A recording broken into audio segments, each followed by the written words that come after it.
What's up, everybody? Today we're here with Austin Netzley. Austin is such an incredible entrepreneur, CEO, author, mentor, and we had the honor of getting connected with Austin back in 2019, where we went through his 2X coaching program, and it was mind blowing and it completely shattered our reality because prior to 2X, Truman and I were the classic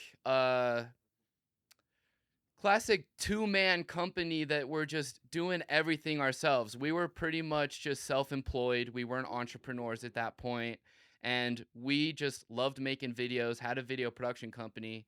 And since going through 2X, it has absolutely changed everything. We're now like over 5 years into our business. Our team has gone from just me and Truman to now we've got about 7 people on our team. And we've actually been able to have multiple shoots on the same day in different states. We've had shoots happen where neither me or Truman were there that were Mm. successes.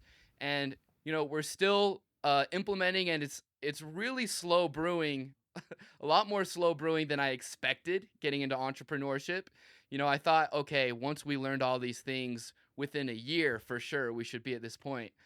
But um, that wasn't the reality. But we've made a ton of growth, all thanks to 2X. And Austin has just released a new book called The 2 Week Vacation Test. I'm also repping my 2X hoodie for Yeah, this you are. Let's episode. I go. got I got my from 6 to 7 up there. It's kind of hard to see, but I got it on my shelf too. Let's go. I There got we a couple go. behind me as well. Yes, sir. So, Austin, yeah, how are you? How are you doing? How's it been since the book is launched? You've been getting lots of positive reviews on social media, and everyone that I've seen talking about it has really loved the book. But how's your experience been since launching? Well, first of all, love being here with you guys. You guys have been homies since, like you said, 2019. I love seeing people with such a good talent like you guys have. And it's, at the time, until you learn some of the skills, it's not scalable, right? And to see Yep. you guys transform personally and then let alone professionally has been awesome to see. Like you guys are, again, and people like you are a reason why we do what we do to help teach people the things that otherwise you wouldn't know, and you would be stuck still with the same problems. And I also love that you shared that it's been 5 years and it's a long-term game. So I think one of the biggest takeaways, like anybody watching this, is like if you can just think about where you're going to be 5 years from now and start building for that, you're going to build in a completely different way. Everybody is stuck on the short-term hamster wheel, but if you can actually start to build assets, build processes, put the right people in place that are going to get you free and like really treat them like they're going to be a part of your team for 5 years, you're going to change everything and take some of the pressure off that we put on ourselves. So I think that's a big shift that you guys have made, is start playing the long-term game, because at the beginning you were just, like you said, self-employed with a job, and it was just all short-term survival. That at some point you got to shift, and it starts with the mindset shift. But to answer your question, things have been awesome since the book, man. It's a big passion of mine to help people get free and to get focused on the right things, and time is the constraint that so many entrepreneurs ultimately need to solve, because they're pulled in 100 different directions, not focused on the right things. But if we can free up time, not only A, can you have a better lifestyle and less stress, but also B, like I said, you can focus on the right things and build a much healthier business. So the 2 Week Vacation Test is a process to do both of those things all at once, and work people through building a much healthier organization. So the feedback's been great. And now it's just a matter of keeping it going, keeping getting it out there, because I know how many business owners struggle with the timepiece, because I've been that myself so bad that I was burnt out, having anxiety attacks, and I want nobody else to have to go through that anymore. Yeah, absolutely. And what I love about the 2 week vacation test is that it's a step-by-step process throughout the whole book. And it's really cool how it taps into a lot of mindset topics. That's definitely something I really want to touch on in this interview, because what a lot of people don't realize is that entrepreneurs can be addicted to the chaos. Mm. And that topic of addiction and anxiety, that's where the story started, was where you talked about having an anxiety attack. And that's definitely something that I've experienced is depression and anxiety, being a weekend warrior, facing burnout, and having to take time for myself has been kind of a lesson I've had to learn the hard way. Treating Mm, this like a marathon, not a sprint. And so one of the things that I really loved is when you talked about, you want to treat yourself like a professional athlete.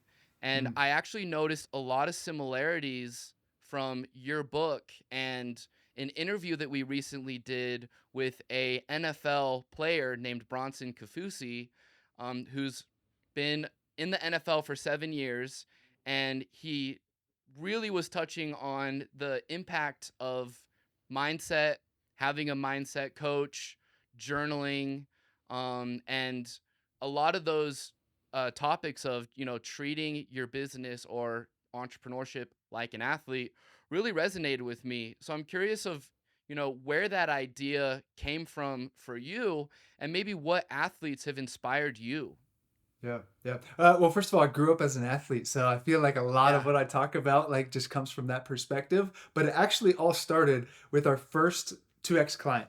So as soon as he signed up, I was like, "Hey."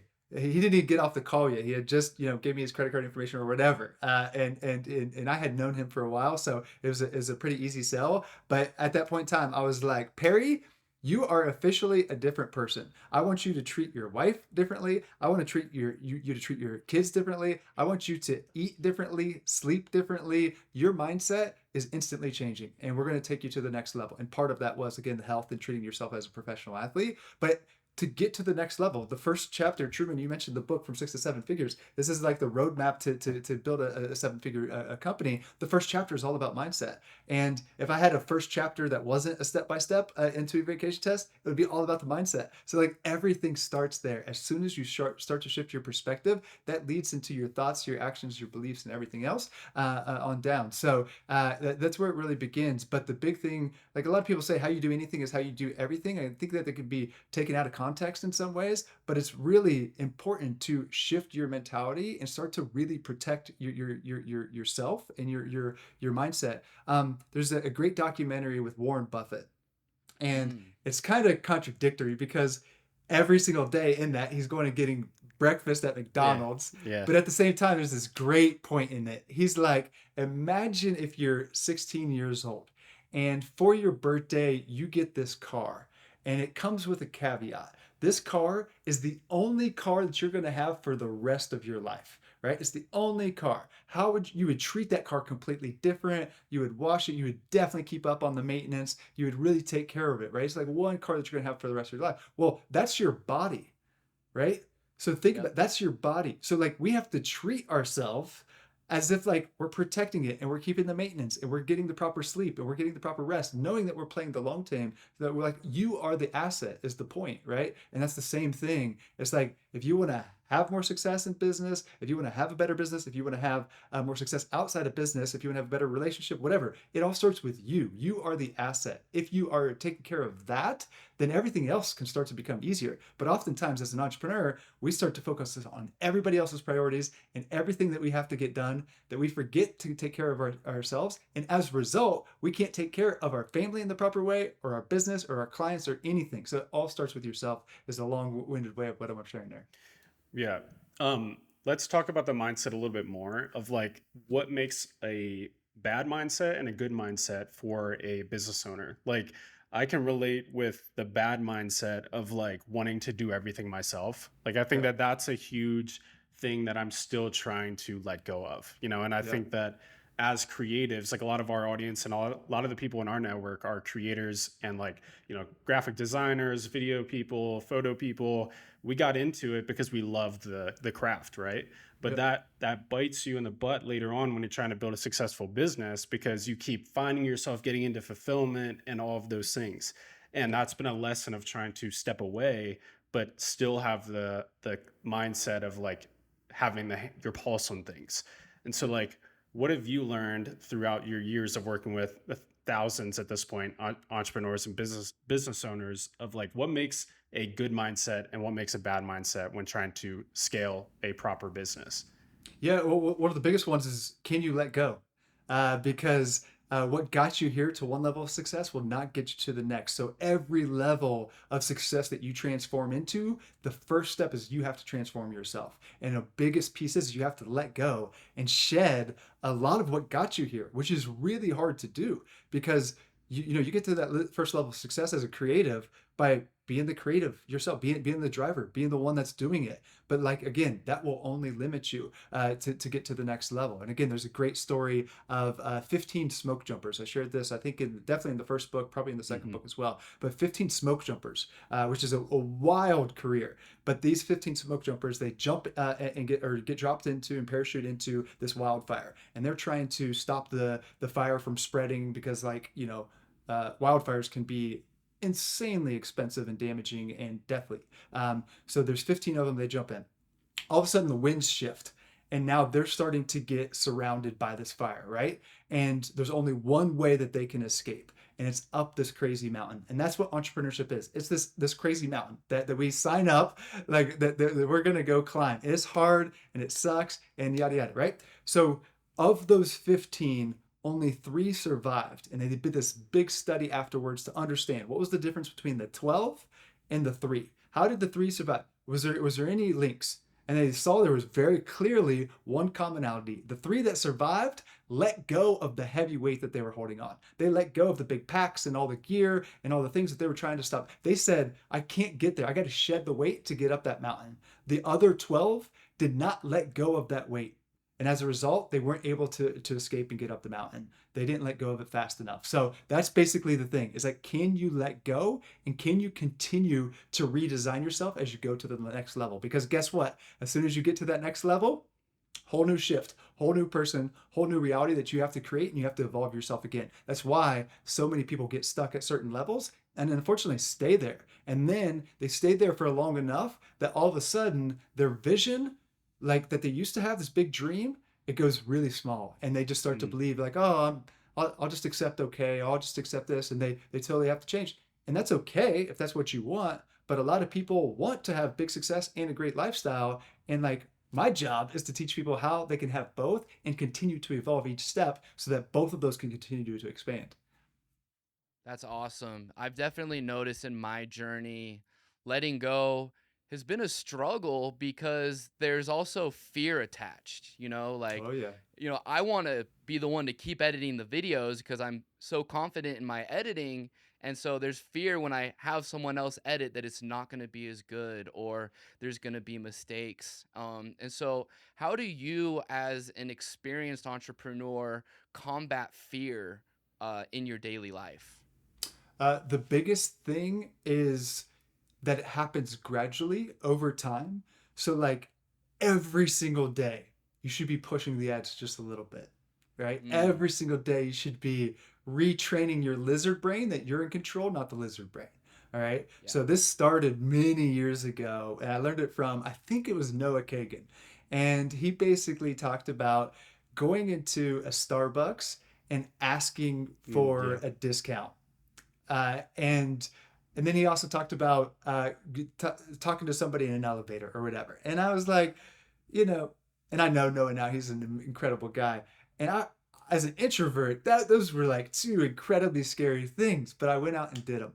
And then I started doing cold showers every day. And the cold showers are great because it's like, especially if you do it like I do it, where it's just like you turn it on cold for a few seconds and then you go warm. It's like, it's not that long. It's literally just, can you squash your lizard brain that you're stronger than the lizard brain? Because the lizard brain doesn't want to do it. It's like, it's not the easy route, right? So if you're just doing these small things, whatever they are, and there's thousands of examples that we could, posting on social media, doing a live on whatever, it's like, whatever's just a little bit of a stretch for you, do it. All right. And just keep doing it and keep doing it and keep doing it.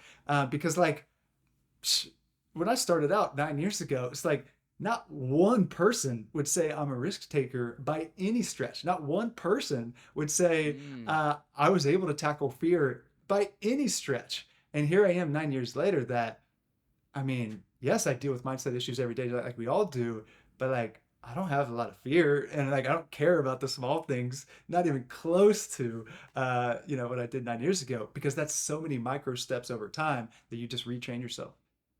Right. Wow, that's You, awesome. you mentioned the letting go, and I think that half that is like the mindset, but I think that another half of that, the ability to feel good letting go of things in your business, comes Yep. down to tactics that you implement. And Yep. you talk about that in your last book and this book. What are some of your favorite tactics that you put in the book that can free people's time and allow them to actually step away and Yep. feel confident that things are moving smoothly? Yeah, yeah. Well, the first thing I'll say is start with the easiest things. All right, start with things that are so easy that a fifth grader could do it. All right, and just teach yourself that it's possible to not do things yourself and have them go fine. Now, you could either set up some type of automation or something that doesn't even require a human that can help that can help reduce your brain overload, because like what we're really trying to solve in some way, shape, or form is like decision fatigue. Entrepreneurs, we deal with hundreds and hundreds, if not thousands and thousands of decisions on any given day. So if we can just do whatever we have to do to reduce those decisions, our creativity and effectiveness and productivity will at least double just by reducing decision fatigue. Start with the easiest possible thing. So when we're recommending like a hiring plan for somebody, we're usually recommending with the easiest ones. All right, start with a virtual assistant, and then let's go to the next level. And let's go to a part-time person to take care of this or whatever. It's just like let's start with the easy ones so that when we get to the big ones, you have more confidence and capacity to set them up to succeed. Next thing I'll say are systems. All right, everything that you do in your business is and should be a system. When you guys came to us, you didn't know what systems were, right? Now you have a lot of systems and processes for other people to follow. Now, a system could be a template that makes it really easy of like, all right, this is the basic structure, or you can copy and paste and use that so that you don't have to always start from scratch. Everybody's always starting from scratch. This is exhausting, right? If you're doing something more than once, it should be some type of system that can make it easier the next time. It could be a checklist, or it could be some type of software that's going to make your life easier there. It could be a video process that outlines things step by step. It could be a standard operating procedure that goes into exactly what to do in excruciating detail so that you can hand it off to somebody else and you can be confident that they can succeed. So like McDonald's can hire anybody off the street or us, one of us three here, and we can go and like learn their simple process and we can make a Big Mac just as good as anybody else. Everybody makes the same exact Big Mac because it's so dialed in from a process standpoint that they set you up to succeed. So that's your job as a business owner, to get people so clear that they cannot fail. And if you take that perspective and you're working with them and working through what we call our 2x delegation flow, then you're training them, you're making sure that they understand it, you're giving them some feedback and making sure that they can work through the nuances, because it's not always just black and white. And if they can get to that point and they have a little bit of problem solving ability, then they own it from there. And even if somebody can do something 70% as good as you, which, you know, if you train them properly, almost anybody can do anything almost as good as you, if not way better. But somebody doing something 70% as good as you and you doing zero work, that is leverage. That is being a business owner. That is being a true entrepreneur. And that's not what most people do. It's like they try to hold on to it themselves because they can be 20 or 30% better. All right. So you Right. choose. Do you want to do it yourself and be 20 or 30% better? Or do you want to do zero work and have it be 70% as good? All right. All right. Let's work through that process to get there. And again, the big kicker is if you train them and support them and give them the proper system, they can be at least as good as you, if not even better, and definitely handle a lot more capacity over time. Yeah, that's so Yeah. true because one of the problems, when you're in that mindset of doing everything yourself, you're so scattered in, I'm doing fulfillment, I'm doing sales, I'm doing invoicing, and you can't be 100% at all those things, you know what I Yep. mean? So when you Yep. do hire someone, they get better than you because they're doing that thing all the time, like 100%. they're learning, they're going deep down the rabbit hole of just editing, whereas I'm like scratching the surface and then I have to get pulled over to something else. Like, 100%. yeah. Yeah, I love that you use McDonald's as an example because, with our company, we've kind of gone through different eras of like Temple Mill 1.0, Temple Mill 2.0, Temple Mill 3.0 as we've kind of evolved. And we started this Temple Mill 3.0 right after Mm. 2X, that a huge part of that was heavily inspired by fast food companies like Chick-fil-A or McDonald's because of how repeatably they can do things over and over again, and even like how simple their menus are and how easy they make it to order and just say, I'll take a number one. By making that decision easier, it makes it so that people can go through faster. And I also really love, how you touch on leverage. And that was one of my favorite topics in the book, was on productivity and how that is leverage when Mm, you can get more out of doing less by yeah. uh, being more productive. And so, what are some of your like productivity hacks that you use? You touched on some in the book. I really loved the inverse rule that you talk about from the Pareto principle. I don't know if I pronounced that right. Yep. Of how 80% of your, well, 20% of your work leads to 80% of the results. And so the inverse of that is also true. Yep. 80% of your work is only giving you 20% of results. So Yep. what are some of your productivity hacks that you use? Well, right on cue with that is like, let's say that again. 80% of what you're doing is pretty much useless, Yeah. right? Yep. Like that's, and as soon as we can really understand that, which in every business, like this is Pareto principle, 80-20 rule, it's like, it is famous and has lasted the test of time for a reason. It's real, right? And it may not be exactly that, but it's pretty darn close in so many instances. So if you evaluate, and we've worked with hundreds and hundreds and hundreds of 6 and 7 figure businesses, every single one of them, we could be simplified down to a small portion of the business that's really working and effective and productive, and a lot of waste.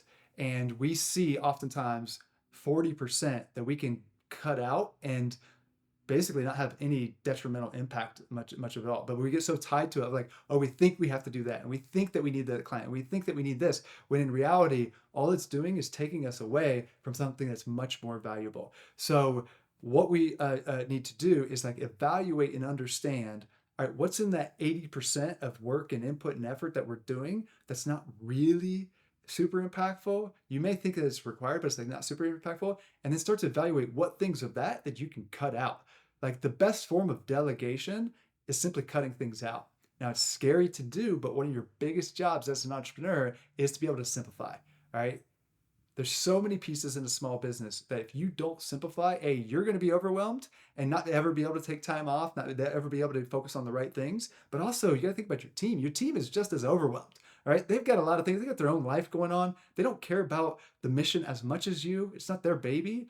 So like you've got to set them up to succeed and give them less to do. But if you keep adding on more and more and more and more and more, it's like they're not going to thrive in the way that you're paying them to thrive, right? So the best thing that you can do is master the skill of cutting things out. So one way that we do that is with the simple process that we call XDS. I've done this every month for years now, and every single month I find at least 5 to 15 hours per week that I can cut out, and it's like, I've been doing this for years, so let alone if you're doing it the first time. If you're being really objective about, hey, what's really essential for you to do and what's not, what's really impactful in moving the needle and what's not, and if you can cut 2 or 3 things out every month, then you're going to continue to be able to have more free time outside of business and less stress, but also, again, have more capacity to work on the right things. So the best thing that you can do to take your business to the next level is evaluate your time in detail, cut out the non-productive stuff, and then use some of that towards higher productive stuff. That simple arbitrage change leads to a lot more success. Yeah. You mentioned you know, I guess something that I misunderstood when we started working with you guys and going through the program was like, uh, freeing up my time and then I'm just gonna sit back on the beach. But it's like Mm, you want to, like, sure, that can come later, but like once you free up the time, let's say in fulfillment, you have to then put that time in some other place in the business that is higher leverage. yep. So from your perspective, what are those places that people should be, once they kind of get out of those admin stuff, what are those areas that you should be moving yourself up to? Yeah, this is a huge thing. This is a huge thing. So, with 2 week vacation tests, the ultimate goal is to be able to get free from the business and be able to have a business that can run and thrive without you. The goal is not to work a 0 hour work week. The goal is not to work even a 4 hour work week. I tried the 4 hour work week, uh, and it was amazing for the first couple weeks. And I was like, this is the dream. Yeah.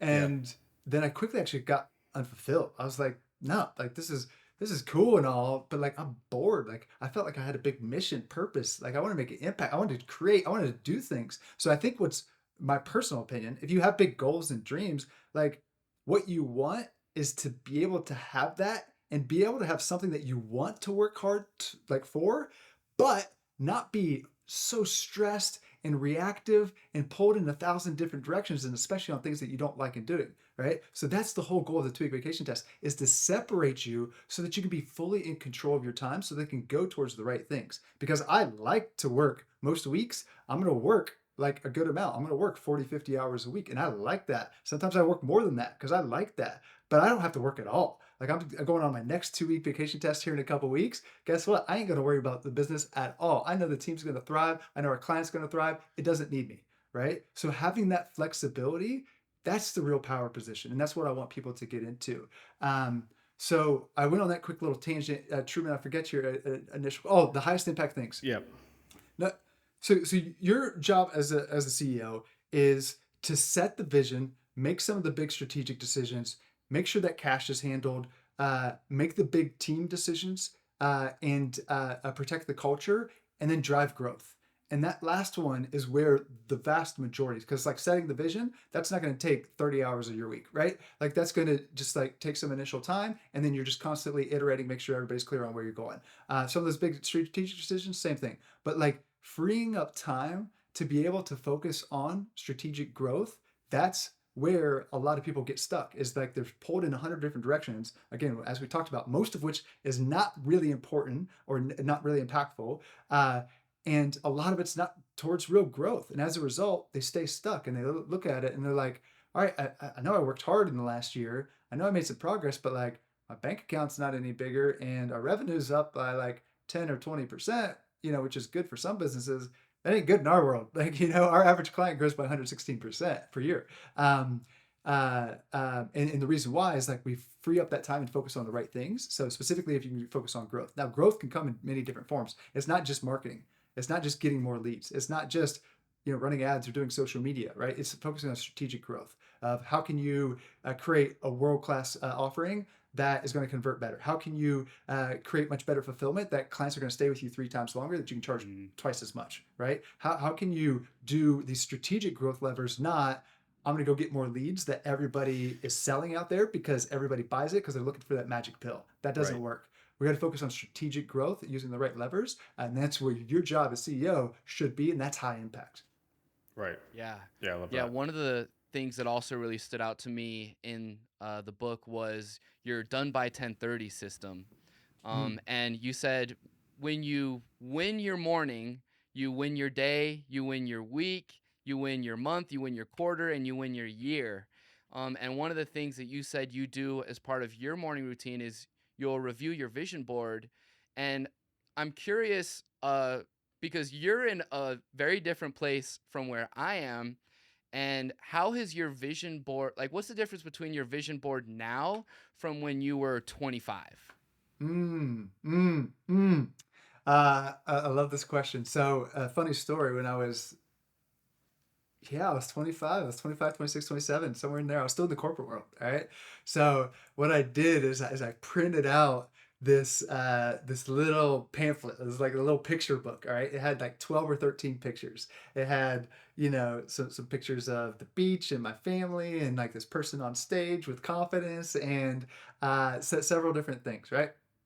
So I'd drive into the office. I would get into the parking garage, and partly because I was an introvert and like I hate small talk, I would look around and make sure nobody was around so I didn't have to walk anybody, because it's like a 4 or 5 minute walk up to our office.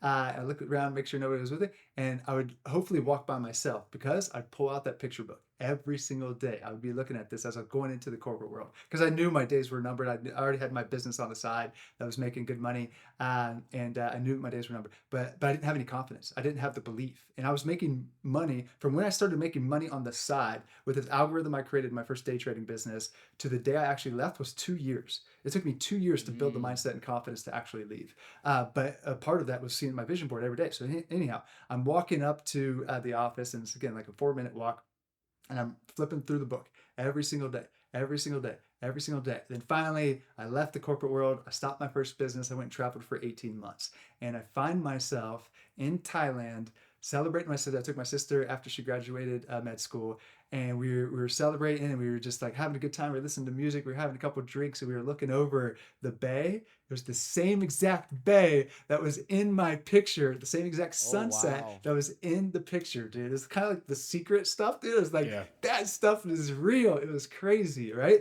And everything that I put in there had become real, minus two things: Victoria Beckham and a Lamborghini. All right.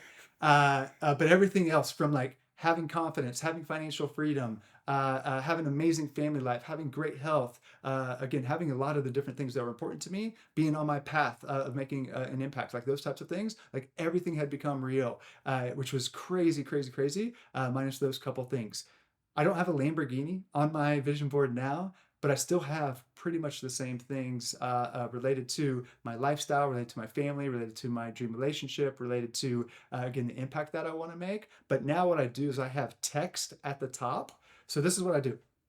So I wake up in the morning, clap my hands, and I say, today's going to be a great day. Cheesiest thing you'll hear all week, but you can't knock it if it works. And it instantly triggers my mind. I was like, today's going to be amazing. I'm positive. I'm energetic. I'm like ready to go. Right. So I wake up and I'm like literally seconds in and I'm like fired up for the day. Right. Mm. And then I listen to an audio affirmations. And I put it on and I listen to it. Then I go and I go through my Evernote, which is my vision board. At the top are like some text and some principles of like who I am and who I want to become. And then it goes into the pictures. And then I meditate for a few minutes. So what I'm doing is I'm listening, I'm seeing text, and I'm seeing visuals, and then I'm meditating. And it's like I'm hitting different parts of the brain to make this whole movie of like this life that I'm living and who I'm becoming. And it's like there's no real disconnection from it's just all one because I've done it so many times, right? So I went on a long tangent there, but I feel like everybody should create their own morning routine, create their own vision board of what that looks like. But I do the combination of the visual, the text, and the audio, and I recorded that myself. And yeah, but I think the some of the details have changed. Like I used to put on there that I want to be a millionaire, and I had the Lamborghini, and I had whatever, like the Victoria Beckham super sex, and now it's like I got a picture of two of the pictures. They only actually two of the three pictures out there on there with women have families. Like it's like me and my wife and my family, Yeah. and it's like I don't have on there a millionaire. I have the impact that I want to make. So it's just like you change from some of the things that are superficial to some of the things that are really real, and that's it. Yeah, that if this was dropping bombs with Bradley, I'd play that bomb dropping sound because something that you just said there that I think is a major key is when I see a lot of other people talking about vision boards, it's mostly just images, Yeah, and even when I've approached a vision board in the past, it's been like making like a collage of a bunch of images. But yeah, you having text on your vision board before you get to the photos is something I'm going to try. And I can absolutely see how that can be really impactful for getting clear on even things that are less materialistic and more so attributes or things yeah, about yourself that isn't just like a picture of a Lamborghini, a picture of a yacht or whatever. yeah, yeah, yeah. Yeah, So definitely. that's Yeah. Let me awesome. let me actually do this. This is good. This is the cheesiest thing in the world, but I'm gonna play a little clip of my audio. That sound all right? Yep. Yep. Let's hear it. All right. This is what I don't even like. Yeah. Here we go. I am the one and only Austin Netzley.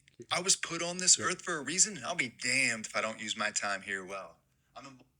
So cheesy as can be, but like I don't care, Right. right? Yeah. And it Yep. goes into here's who I am, here's my dream relationships, I make the decisions that I need to make, all those different things. Like it's everything from a CEO and success standpoint to a personal standpoint to a confidence standpoint to a belief. It's just like instilling that, right? And it's just like everybody should, I think, create their own. I think I have a blog post on how to do that and some templates and things to follow. But it's like it's a 3 minute audio, and then it goes into like 5 minutes of just like meditative music. So then I just like again just start to visualize after that, and it's a really powerful process that has worked well for me.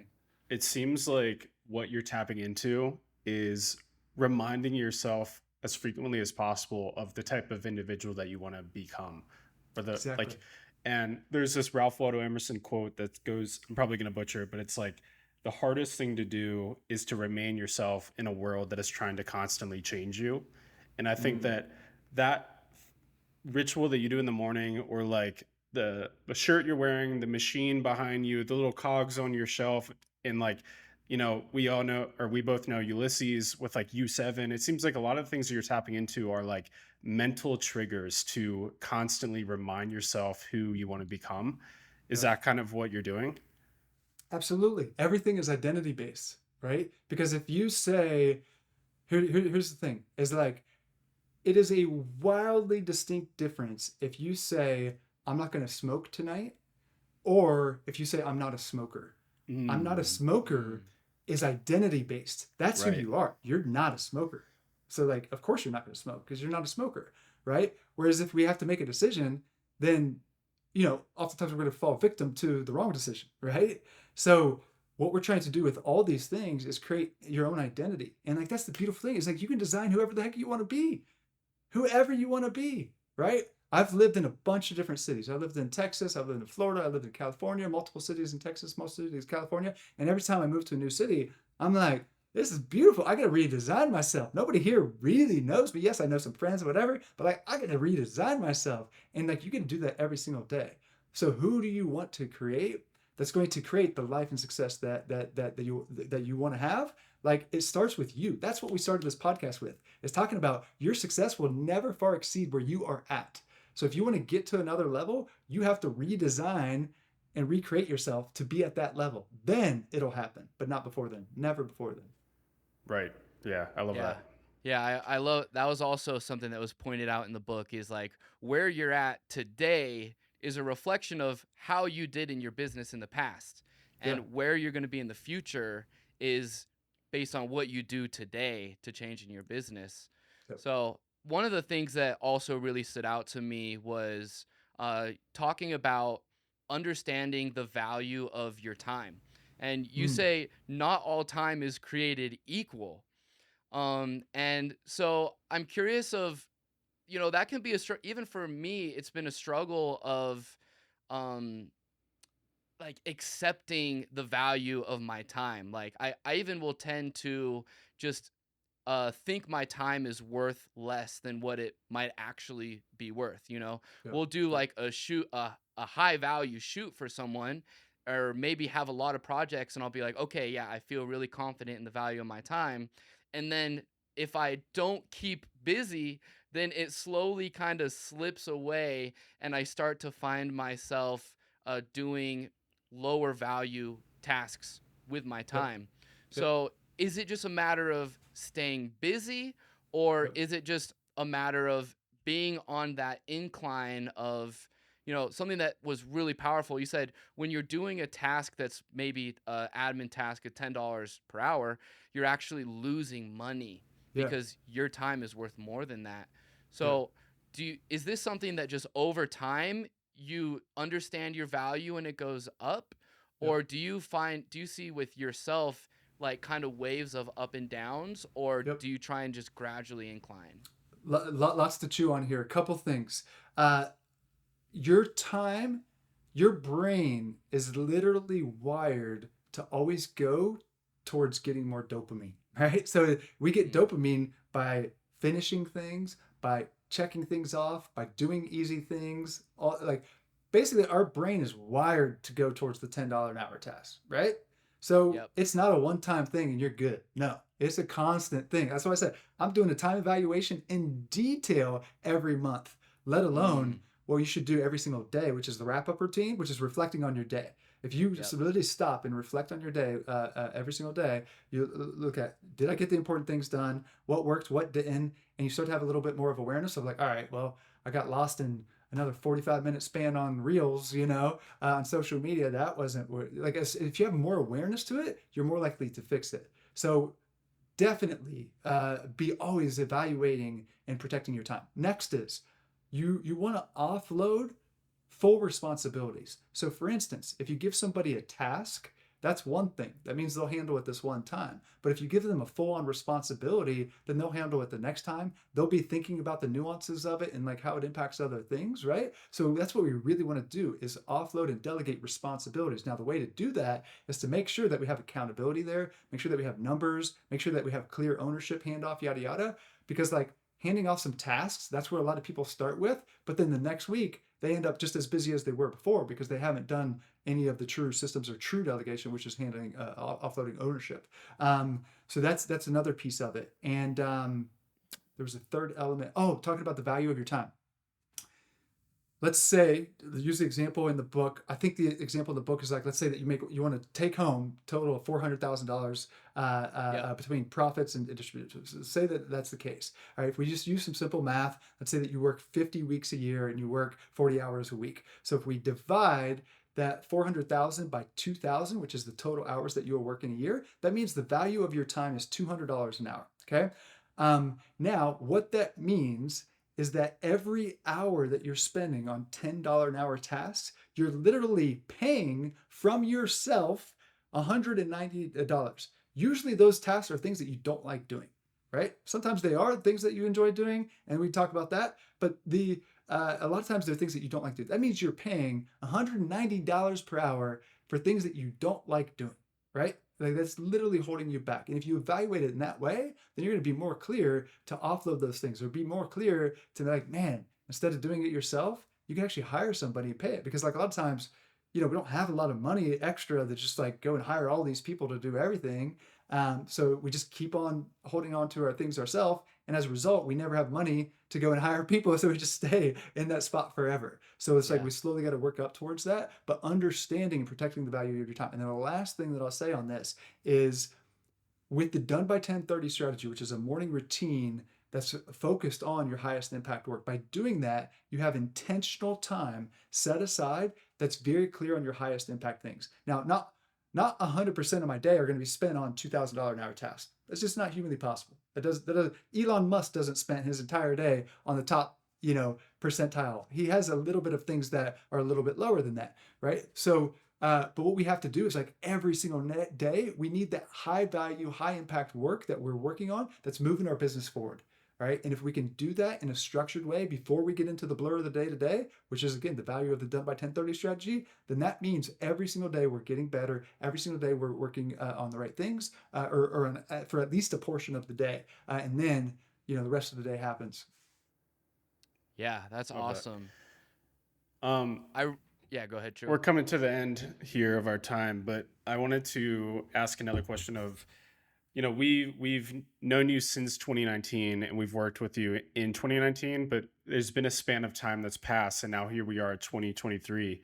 And I kind of want to touch base with you of like, is there anything that you've learned doing the work that you've been doing that's like surprised you, or like some big thing that's been like a new revelation for you in the work that you do, whether it be like, a new thing that's holding business owners back, or, whatever it is? I wouldn't say no. I would say no, actually. So there's AI now, which is crazy. Yeah. There's other things, but the thing is like, and this is why what we teach clients is like business is business, right? It still comes down to the fundamental principles. It still comes down to providing a great service or product for clients, connecting that messaging with them, hitting on the right points, and doing so in a strategic way that, again, you can have this great customer journey. It still comes back to the same things that literally mattered hundreds of years ago, right? So I think that's an important piece, because so oftentimes we get caught up in the tech and things, but like even with that, there's a ton of opportunity. Even with that, there's a ton of leverage. So yes, you can be way more efficient and productive and have a lot more different tools, but the fundamentals of like what it takes for a successful business hasn't changed at all, and it won't change for the next 5 years, right? Right. So it still comes back to leverage and doing the right things and focusing on the numbers and making the right moves and being protective of your time, no matter what we're talking about, right? So I wouldn't say a lot has changed there. I've definitely learned and mastered the craft even more by working with hundreds of more businesses, which has been super exciting. I've definitely gone through our own development, and exactly what we're talking about here today. I'm in the journey with y'all. I'm in the journey Right. with everyone listening, right? And it's like we're in this all, and like I'm continuing to work on myself to develop myself to get to the next level because I know that's the leading indicator to take us the whole business with me. Great. Yeah, I love that. Yeah. Yeah, honestly, your book is extremely empowering. And for anybody that's trying to live a level 10 life, as you call it, um, the book is a great start. And before we wrap up, one quote that really stood out to me that I loved is um, from Steve Jobs. It says, "Deciding what not to do is as important as deciding what to do. It's true that you can't do everything, but you can do anything." And Mm, so I love that. The book, for anyone curious, there's a lot of different images and charts. And, one in there it says time, it has a circle around it. And it looks like the sun with a bunch of arrows pulling you in different directions. And then there's one below it that just has one arrow going in one direction. And how really it's a matter of focus and not just, oh, I don't have enough time. That's such an easy trap to fall into. No yep. one is saying that you as an entrepreneur, you're not busy, but how are you spending your time? What can you cut from your day to day that's not contributing or that's maybe contributing to that 80%? And so, for anybody listening, I highly recommend listening to or buying the book, The 2 Week Vacation Test, or From Six to Seven Figures, and diving into Austin's content because you're also dropping a lot of short form videos that have been really great knowledge bombs. And you're also communicating from a high level that I really like, that's easier to consume and that causes a lot of breakthroughs.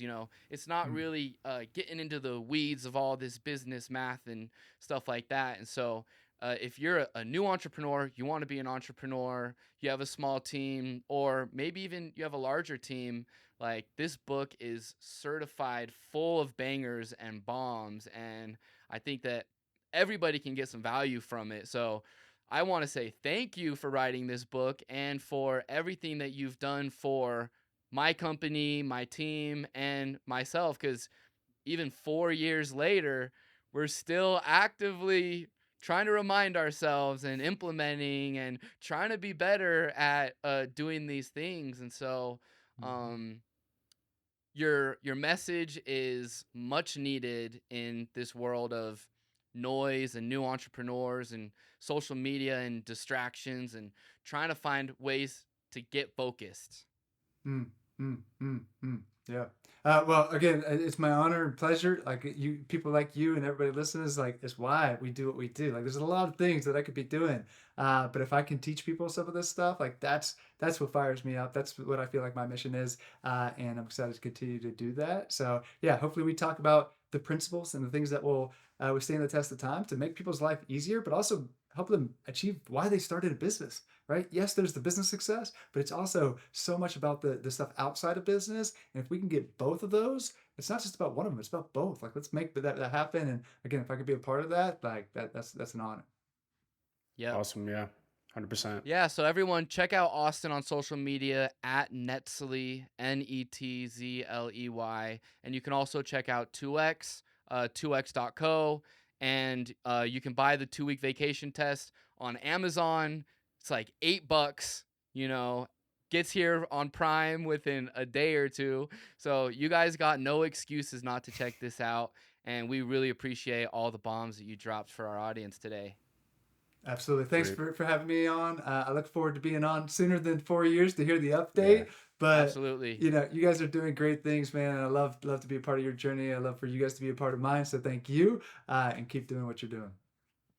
All right. Awesome. Well, we'll talk to you later, Austin. And everyone have a great rest of your day, I guess.